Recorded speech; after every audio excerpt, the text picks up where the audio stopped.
start off with this story. So the Office of the Special Prosecutor, that is Kisi Ejabing, has declared the former Finance Minister Ken Ofori Atta wanted.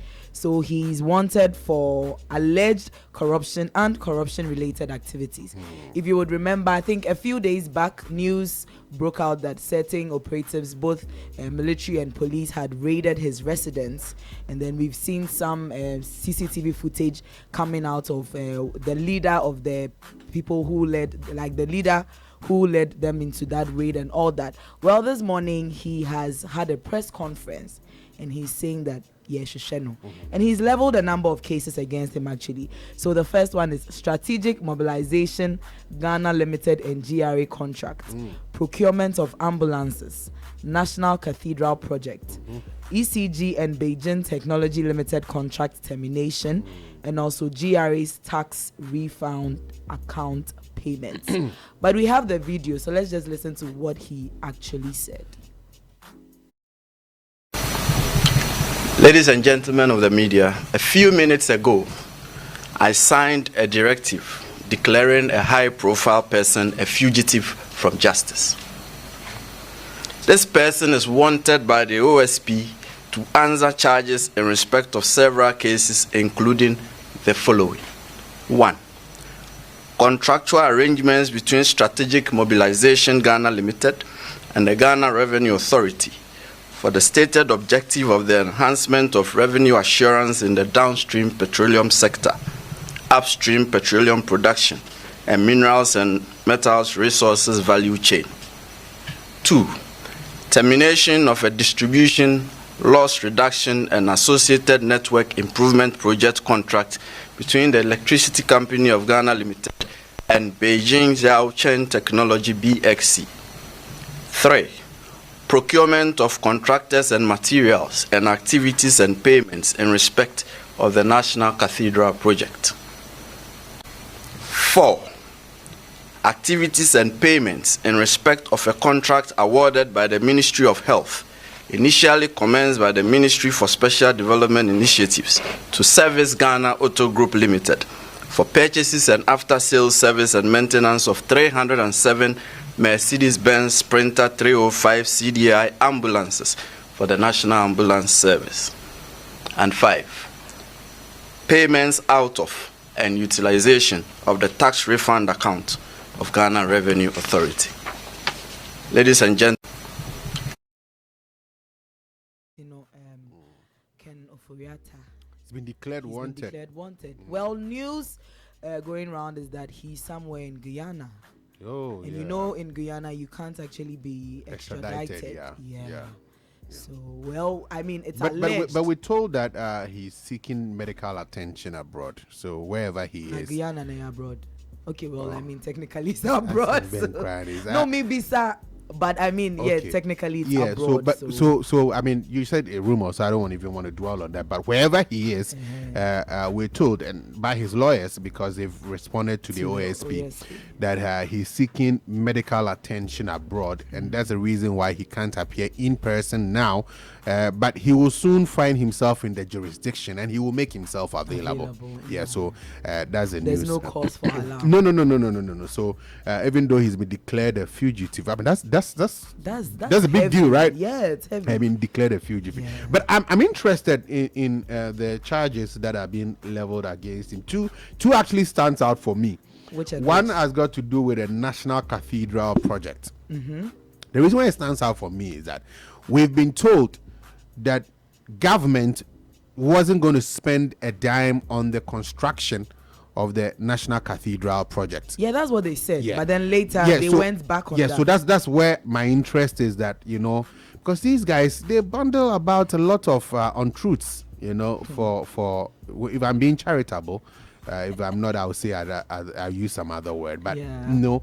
And then they do otherwise. These are the same guys who will come in white robes and quoting Bible quotations and I'm like, these are allegations. You know, you don't know that they're culpable. But I'm saying that I'm particularly interested in that one because the idea was that we're not going to spend state funds in building the National Cathedral, because the hue and cry was that it's a waste of state resources. Because there are other more pressing matters. And we were told that no, we're not going to use state funds. At some point, they said even the Christian community or whatever will raise funds and blah blah blah. It didn't happen.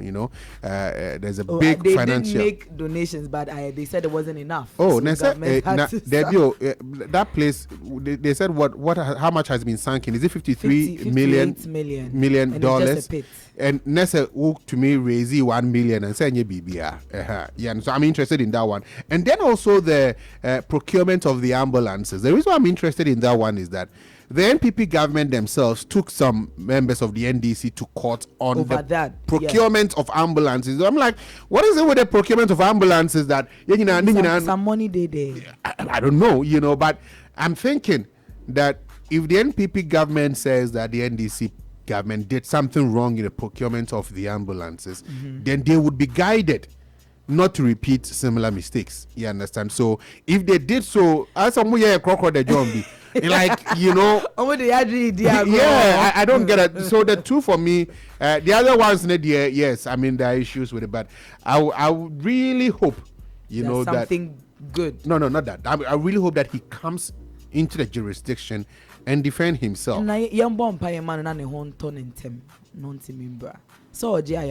Well, according to his lawyers. Yeah, I mean, say Maame, now say wada or yeah. So, but like I'm just saying, because if he refuses to come into the jurisdiction, then we might think that he's actually guilty of all these charges that have been leveled against him. So I would love to see him come here and defend himself, and especially also with the benefit of hindsight, the former ministers of the NDC government who were jailed previously under the causing financial loss to the states. For some of them, it was actually said that they didn't benefit personally, from those transactions, but it's like they were responsible. It's like it's your office. So you should have done due diligence. Yes, you should see to it that the right thing is done. Yeah. But if that doesn't happen, if he doesn't come to defend himself, then it's like on one case diska. There's a difference. Yeah. There's a difference I get where you're coming from your office, you can sign some documents that they are mismanaged and you are responsible, obviously. And then you could actually also sign stuff that benefits you directly into but I want that distinction to be cleared, and you can go to jail for causing financial loss, but at least me say can Ofori Atta win this maybe he wasn't competent for the role in 20 years and MBB Sabaye, but a ban so on one no dear. And on a different way. And obefe say so did the obefe when dear won't mean fit. Anyway, minimum say I'm a nafi. Baby, already can patch up brow right now. Yeah. No, I want him to defend himself. Okay. Yeah. I don't believe that obey this guy. I don't believe that. But another thing, one last thing. This politician, like I'm saying, only a crocodile journal. You see the people who were being prosecuted, and then the new NDC government came, and then they've all been cleared. That I totally disagree with. I don't know. I don't disagree with it, but I'm saying that why send people to court for years? And then nothing happens. You understand? So as a way back, it's a washing and wash with the armor. Charlie, they drink the agro. Anyway, moving on. So, Minister.